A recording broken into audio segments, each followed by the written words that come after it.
Matera chiamato a una prova di carattere oggi al 21 settembre dopo il non felice inizio di campionato.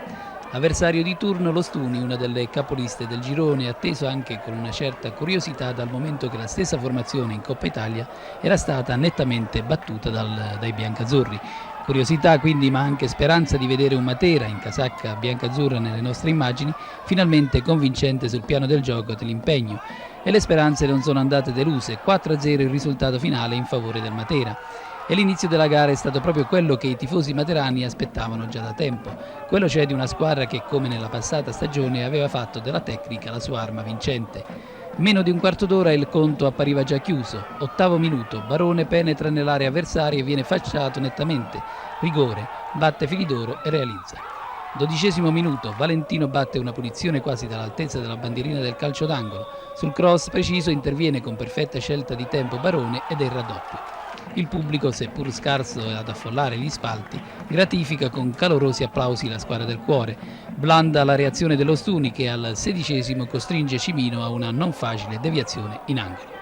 Ed è ancora il Matera al 26° ad avere l'opportunità di arrotondare il risultato. Ancora Barone approfitta di un rimpallo favorevole e calcia a botta sicura. Splendida, anche se distinto, la risposta di Perrillo. Per i restanti minuti del primo tempo lo Stuni cerca invano di recuperare il risultato, ma trova un Matera molto attento in difesa che controlla agevolmente le manovre avversarie. Non cambia il tema della gara nella ripresa, la squadra materana gioca con estrema tranquillità, amministra saggiamente il risultato e si affida alla manovra di rimessa. Allo Stuni sembra così di cozzare contro un muro invalicabile. Fallisce clamorosamente la terza segnatura alla squadra materana al 6° minuto. Danza, portatosi sotto rete solo davanti a Perillo, perentoria la sua conclusione che però finisce sopra la traversa. Non fallisce invece al 12° al termine di una veloce incursione di Caputo. Il cross susseguente trova 2 materani davanti alla porta avversaria. L'estremo difensore salentino ribatte la prima conclusione, ma Pugliese ribadisce in rete la palla del 3-0. Dilaga a questo punto il Matera e al 19° Danza si fa perdonare l'errore commesso alcuni istanti prima.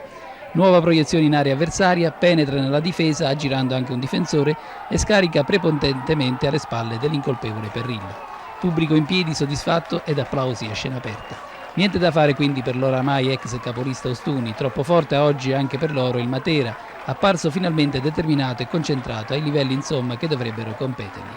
Che sia finalmente iniziato il campionato anche per i biancazzurri di mister Carrano è quello che si augurano gli sportivi materani.